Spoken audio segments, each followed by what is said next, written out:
Chaque soir, je me demande pourquoi tous les pays sont obligés de commercer en dollars. Pourquoi une banque comme les BRICS ne pourrait-elle pas avoir une monnaie capable de financer les relations commerciales entre le Brésil et la Chine et entre autres les autres pays des BRICS? Le ton est donné, la guerre au billet vert une nouvelle fois déclarée. Depuis la fin de la Seconde Guerre mondiale, le dollar est la première monnaie de réserve mondiale. Les différentes banques centrales nationales, qui constituent des réserves de change à la fois en devises étrangères et en or, le font en majorité en devises américaines. Le billet vert est accepté partout dans le monde. Tout le monde connaît le billet vert dans les coins les plus... C'est la monnaie universelle, en clair. Le Covid, la guerre en Ukraine, les sanctions économiques visant la Russie, les faillites récentes de certaines banques occidentales ont accéléré la défiance à l'égard du dollar. Nous exhortons une fois de plus le G7 à examiner ses propres problèmes, à abandonner la mentalité de la guerre froide et les préjugés idéologiques. Nous lui demandons de s'abstenir de faire preuve de condescendance et de dire aux autres pays ce qu'il doit faire.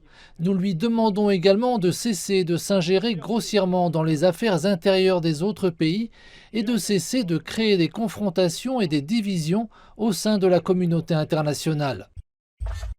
Est-ce la fin du dollar? La monnaie américaine est aujourd'hui encore la monnaie de référence mondiale. La moitié des échanges commerciaux planétaires se faisant en billets verts, un outil de domination et d'influence géopolitique pour les États-Unis que certains pays comme la Chine en tête, mais encore la Russie ou le Brésil veulent contrecarrer. Et pourquoi pas avec le lancement de leur propre monnaie? On avait bien compris qu'ils se sont manifestés tout seuls avec son petit panneau le dollar c'est de la daube. On se faisait bombarder Tripoli, on se faisait envahir Bagdad, on se retrouvait avec une guerre à Moscou. C'était possible quand les Américains pouvaient shooter un après l'autre tous les trublions. Là, si d'un seul coup il y en a 50, vous ne pouvez plus rien faire. François Mitterrand, quelques semaines avant de mourir, il a dit « La France est en guerre et les Français ne le savent pas. Les Américains veulent un pouvoir sans partage sur le monde. » Il n'a pas dit les Russes, il n'a pas dit les Chinois, il n'a pas dit les Arabes, il n'a pas dit les musulmans, il a dit les Américains. Ils ont rasé un pays comme l'Irak. Est-ce qu'on a demandé à M. Bush d'aller devant le tribunal pénal international? Pas du tout. J'ai vu ce grand mensonge américain, j'en suis toujours marqué. Mais là, il y a un mensonge américain, là? Je n'en sais rien, Ce que je veux dire, c'est que je l'ai vécu. C'est ça, et moi, ça me dégoûte, cette hypocrisie au niveau géopolitique. Donc l'Europe est hypocrite, si je me suis... Complètement. On est en train de parler maintenant des Ukrainiens. Qui est en train de parler du peuple palestinien aujourd'hui, qui se fait massacrer? Personne. L'Arabie Saoudite, notre grand allié sur lequel on va aller acheter l'essence, le pétrole, pas de problème de sanctions. On est complètement dans une hypocrisie aujourd'hui, où en fait le seul agenda qui existe, M. Rebos, c'est l'agenda d'une domination économique. Et vous avez raison que le capital, on y revient. Tout à fait. Et les Russes veulent évidemment leur zone d'influence, mais les Américains et les Européens aussi. Fin de la visite du président chinois Xi Jinping en Arabie Saoudite. Des contrats d'une valeur de 30 milliards d'euros ont été signés entre l'Empire du Milieu et la monarchie pétrolière du Golfe. Une visite critiquée par Washington. Les ministres iraniens et saoudiens des Affaires étrangères se sont rencontrés jeudi à Pékin. Un rendez-vous pour mettre en œuvre la normalisation des relations entre les deux puissances du Moyen-Orient après des années de fortes tensions. Ce qui n'est pas du goût des Américains. Pas sûr que la question des droits de l'homme ait été abordée lors de cette rencontre. Visiblement, en tout cas, l'Arabie Saoudite prend ses distances avec les États-Unis. Y a-t-il un nouvel axe? Ramener la Russie à la raison et tout le monde à la table des négociations. Ce qu'on évite de regarder en face, c'est l'effacement progressif de la France dans les affaires du monde. Les spécialistes du déni ne peuvent plus le cacher. Dans son ancien domaine colonial, par exemple, le désamour est réel et il est réciproque. Par exemple, le dernier vrai sommet Afrique-France remonte à 2017, 5 ans déjà. C'était au Mali. Aujourd'hui, Emmanuel Macron serait accueilli avec des cailloux à Bamako. L'an dernier, l'Élysée a monté un vrai faux sommet à Montpellier, qui n'est pas une capitale africaine, avec un seul président invité, Emmanuel Macron, et de jeunes Africains pour faire de la figuration. Les autres chefs d'État, le Gabonais, le Togolais, se consoleront au prochain sommet du Commonwealth. Bonjour. Lula est de retour en Chine, près de 20 ans après sa première visite. Pourquoi ne pouvons-nous pas commercer dans notre propre monnaie? Et pourquoi n'avons-nous pas la volonté d'innover? Nous avons besoin d'une monnaie qui mette les pays dans une situation un peu plus sereine. Car aujourd'hui, Un pays doit courir après les dollars pour exporter, alors qu'il pourrait exporter dans sa propre monnaie. Et les banques centrales pourraient certainement s'en charger. C'est vrai ça, Jean-Michel Quatrepoint. Qui c'est qui a dit ça? La Chine forme des talents algériens de tout type. Le président algérien Abdelmajid Tebboune avait précédemment exprimé l'intérêt de son pays à rejoindre les BRICS, qualifiant cette démarche de possible, notant que l'Algérie possède les conditions d'adhésion. Dans le domaine industriel, la Chine est l'un des partenariats principaux pour la modernisation et l'industrialisation de l'Algérie, notamment dans les domaines des technologies informatiques, de l'aérospatiale, de la médecine et de la santé. Construction navale, électronique, nanotechnologique. Qui a décidé que le dollar serait la monnaie de référence mondiale? Ça remonte à Bretton Woods en 1944. On a dessiné le nouveau système financier international. Oui, et qui s'est organisé autour de la puissance dominante, qui était les États-Unis. Vainqueur de cette guerre. Vainqueur de cette seconde guerre mondiale. Voilà. Les États-Unis ont pris la place de la Grande-Bretagne. Bon. Donc la monnaie dominante est celle du pays qui domine. Et les États-Unis ont dominé pendant 60 ans, 70 ans, d'un point de vue économique, d'un point de vue militaire, il ne faut jamais oublier ça. Et le dollar était une valeur refuge. Alors dès 1965, Lula n'a rien inventé, il y avait un homme qui s'appelait Général de Gaulle qui avait dénoncé le privilège exorbitant du dollar. Bien sûr qu'il y a une propagande américaine, mais moi je l'ai vécu de mes yeux vus sur l'affaire en Irak. Une fiole d'anthrax à la main pour convaincre la communauté internationale d'attaquer l'Irak. Une comédie et une tragédie à la fois. Une comédie parce que Colin Powell lui-même n'était absolument pas convaincu par cette image-là, mais en même temps une tragédie parce qu'à cause de ce comportement-là, à cause de cet affichage-là, nous avons sacrifié des Américains et des Irakiens, nous avons perdu des milliers et des milliers d'individus. Je vous pose la question, qui est un danger pour la paix dans le monde? Qui a détruit le gazoduc Nord Stream? Qui est à l'origine de l'effondrement de l'économie allemande et de l'économie française? Qui nous force à acheter des gaz de schiste à des prix faramineux? Qui est en train de rendre l'économie française et l'industrie française pour toujours, ou en tout cas pour très longtemps, non compétitives? Ils ont anéanti l'Irak pour pouvoir mettre la main sur Saddam Hussein. C'est l'un des plus grands crimes internationaux depuis la Seconde Guerre mondiale. Un crime a été commis avec la complicité totale des médias grand public, qui ont privé d'antenne des voix critiques comme la mienne. Qui a écouté Angela Merkel, ou le président Hollande, ou maintenant le président Macron, et on le sait, ça a été avoué? Madame Merkel, toutes ces conversations via le Danemark, la NSA américaine, mais l'ensemble de nos premiers ministres vous écoutent. Que fait l'Europe? Rien du tout, non, sorry, on va essayer de parler pas trop vite la prochaine fois au téléphone, comme ça vous entendrez mieux nos conversations. Qui a balancé en 1951 sur la ville de Pont-Saint-Esprit dans le Gard du LSD pour voir l'effet que ça faisait sur les populations? Merci Bill. Laissons les Français siroter leur vin pendant qu'on fait le boulot de nettoyage. Après ça, il ne faut pas qu'ils se demandent pourquoi on les déteste autant. Les Français, singes, mangeurs de fromage. Les Français ont perdu la Deuxième Guerre mondiale en à peu près 20 minutes. Si les Américains ont le droit d'être contre la guerre en Irak, pas les Français. C'est à nous qu'ils doivent cette indépendance avec laquelle ils nous narguent à l'ONU. J'ai envie de jouer quand je regarde le journal de TF1 le soir et que je vois la guerre. Je vois la guerre en Irak. Et sincèrement, j'aime beaucoup les États-Unis. J'ai très envie de les aider quand je les vois comme ça. Mais t'es pas possible, t'as! C'est délirant. On est dans un monde délirant. Et donc, la France, et j'espère que la Belgique ne suivra pas, envoie des bateaux militaires américains, français en opération avec les Américains en mer de Chine. Mais qu'est-ce que l'Europe va aller foutre en mer de Chine? Les BRICS, c'est 40% de la population mondiale. C'est maintenant un PIB sur ces 5 pays qui est supérieur au PIB des pays du G7, environ 31,5%. C'est aussi des pays qui traditionnellement ont ont des rapports privilégiés avec l'Afrique parce qu'ils ont partagé pendant très longtemps les mêmes contraintes sur et la ont eu question les des mêmes matières premières, qui justement dont les échanges se font principalement en dollars, là il y a quelque chose d'important à jouer. Hein. Exactement. Ouais.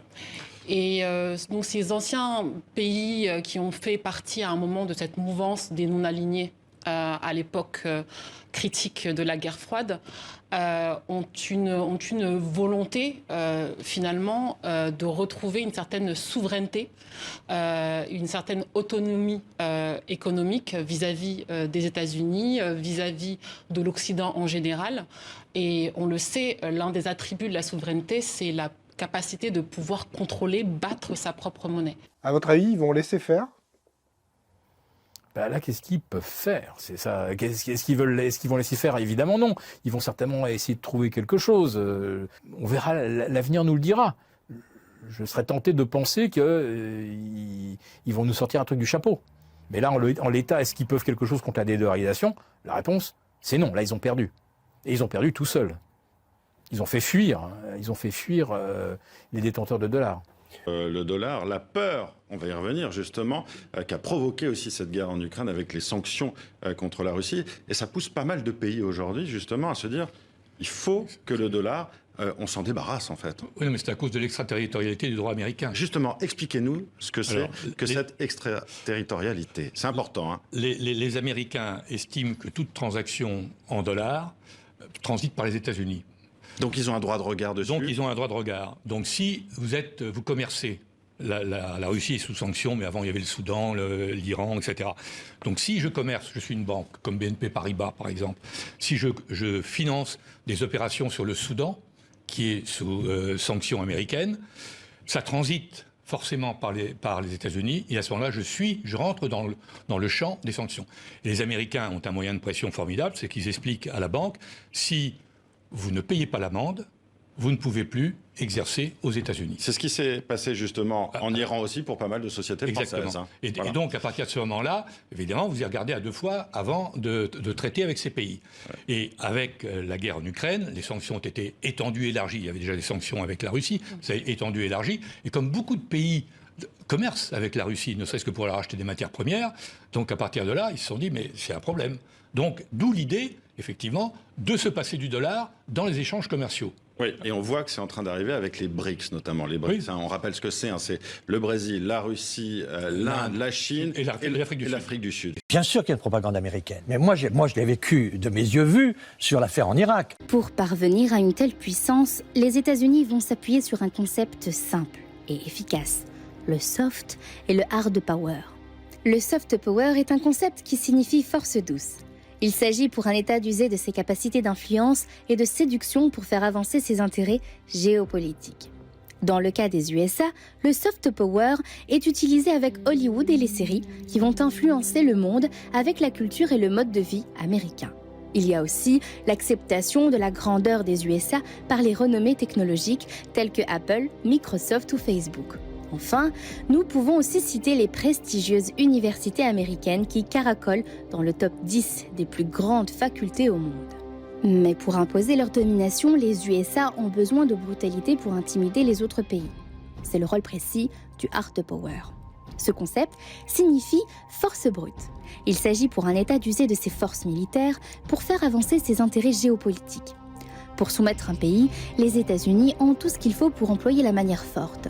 Ils ont une place prééminente qui pérennise leur incontestable influence sur les relations internationales. Le prix des médicaments est exorbitant aux États-Unis.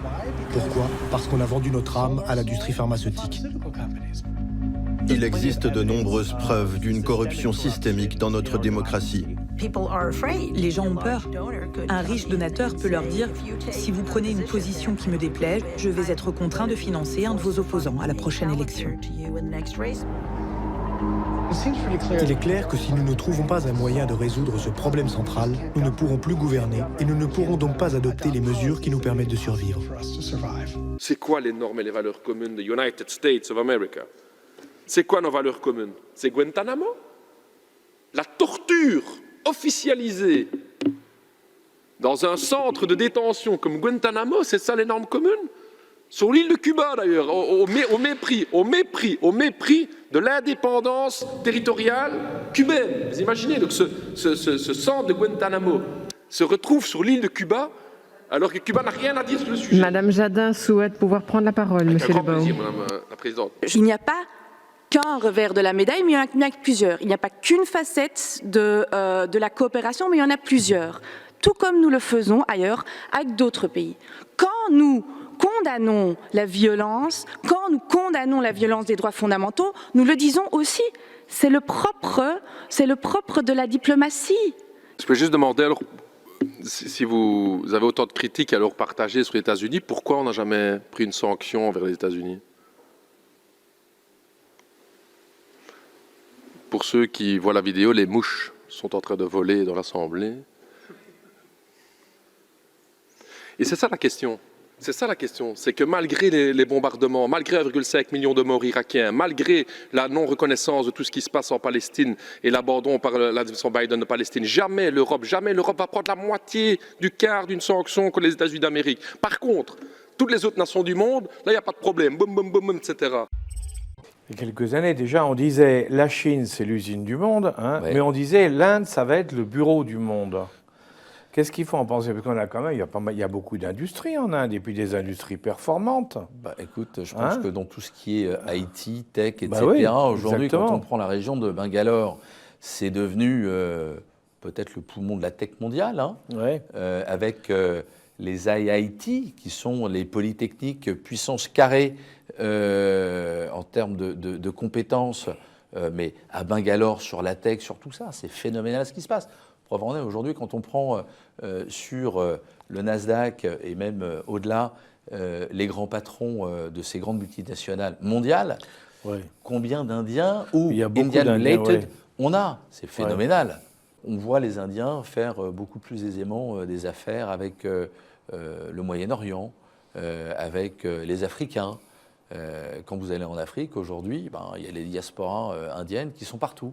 Par conséquent, il y a beaucoup d'alliances entre Indiens et Africains qui se nouent à Maurice et qui ensuite vont mettre beaucoup d'argent dans les Afriques.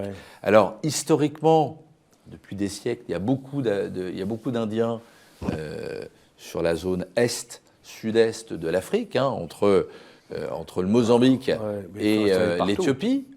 Ils sont installés tout le long. Hein. Mais maintenant, on commence à les voir en Côte d'Ivoire, au Sénégal, en RDC, c'est incroyable, en Angola, etc. Mais on les voit partout.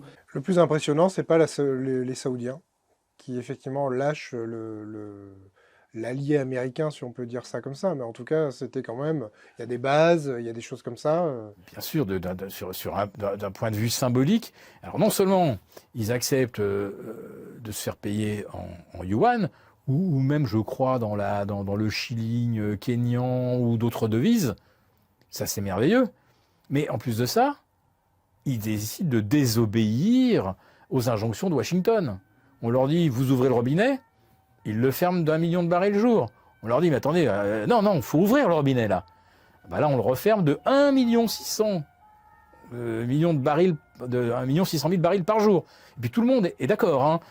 Les Russes, les Irakiens, les Émirats Arabes Unis. Mais qu'est-ce qui se passe? D'un seul coup, les Américains ne peuvent plus imposer leur cas de volonté à tout le monde. Donc, il y a la double désobéissance, c'est-à-dire que le contrat entre les États-Unis et l'Arabie Saoudite, depuis 1974, c'était que les Arabes exigent le paiement du pétrole en dollars, donc les fameux pétrodollars, qui sont en fait le tuyau qui remplit les caisses vides des États-Unis depuis 1996 ou 2000. Donc le dollar finance des déficits. Le dollar, ce n'est que de la monnaie dette. D'un seul coup, si l'Arabie Saoudite accepte de se faire payer en euros, en yuan, en tout ce que vous voulez, d'où va arriver l'argent qui comble les déficits américains? Ça leur pose un vrai problème. Et en plus de ça, si les Américains ne peuvent même plus dire au roi Bin Salman ou à je ne sais quel membre éminent de l'OPEP, vous ouvrez le robinet parce que ça nous arrange et que nos réserves actuellement, les réserves de pétrole américaines sont au plus bas, Mais là, c'est comme on dit, là, c'est la baffe aller-retour, quoi. Il reste l'Iran, visiblement, que vous citez pas d'ailleurs à chaque fois. J'allais le faire. Ah oui, l'Iran, merveilleux. L'Iran va rouvrir ses ambassades à Riyad et réciproquement, l'Arabie va rouvrir des ambassades peut-être à Téhéran, Ispahan, pourquoi pas Yazd, on ne sait pas, il y aura peut-être des consulats. Et qui a orchestré le rapprochement entre l'Iran et l'Arabie Saoudite? C'est Monsieur Li Qiang, c'est-à-dire le ministre des Affaires étrangères chinois. Ça veut dire qu'en plus de ça, non seulement la monnaie chinoise aujourd'hui remporte l'adhésion de 50 pays, mais en plus de ça, la diplomatie chinoise rapproche les frères ennemis. L'Iran était l'ennemi, évidemment, l'axe du mal, hein, Iran, Corée du Nord et Cuba, hein, voilà. Venezuela, pardon. Le ministre russe des Affaires étrangères, Sergueï Lavrov, poursuit sa tournée en Amérique latine avec une étape au Venezuela. Reçu par le président Maduro, le chef de la diplomatie russe a appelé à une union avec ses alliés pour contrer un supposé chantage occidental. Le Venezuela est un allié clé de la Russie. Soumis à des sanctions américaines qui étouffent son économie, le pays a signé des accords avec Moscou sur l'exploitation pétrolière et minière.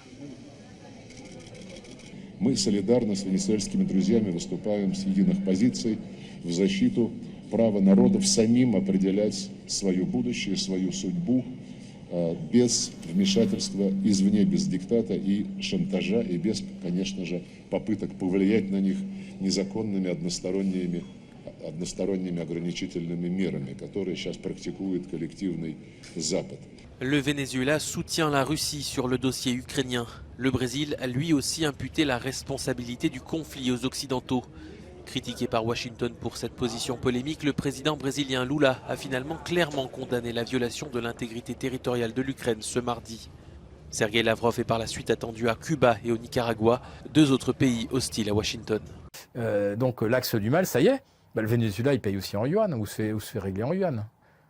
Encore un vilain qui a rejoint la bande des vilains. Le problème, c'est que quand il y a trop de vilains en face de soi, on ne peut plus faire grand-chose non plus. Hein. Donc là, c'est doublement embêtant, effectivement, cette volte-face de l'Arabie Saoudite. C'est qu'on comptait bien, justement, sur l'Iran pour contrebalancer l'influence de l'Arabie et réciproquement. Donc c'était surtout que les Américains s'appuyaient sur l'Arabie Saoudite pour marginaliser l'Iran. Maintenant, voilà que ces gens-là se reparlent. Donc, et en plus de ça, ils sont tous d'accord, par contre, eux, pour commercer en yuan. Alors l'Iran, depuis qu'ils font l'objet de sanctions, donc ça fait longtemps, que tout vient de Chine. Moi, j'étais en Iran, donc j'ai vu que à peu près tout vient de Chine. Et d'ailleurs, qu'est-ce qui pourrait venir des États-Unis? Qu'est-ce que les États-Unis aujourd'hui auraient à vendre à l'Iran? Et je pense que le roi Bin Salman, pour son phénoménal projet Neom, d'où vont venir les infrastructures, le matériel et tout? Ça va pas venir des États-Unis, hein, ils savent pas faire. Ça va venir de Chine. Les lignes de chemin de fer, les métros, tout ça sera fabriqué par les Chinois. Les Américains, ils savent pas, ils vont pas leur fournir tout ce dont les Saoudiens ont besoin. On avait bien compris qu'ils se sont manifestés tout seuls avec son petit panneau le dollar c'est de la daube. On se faisait bombarder Tripoli, on se faisait envahir Bagdad, on se retrouvait avec une guerre à Moscou. Chaque soir, je me demande pourquoi tous les pays sont obligés de commercer en dollars.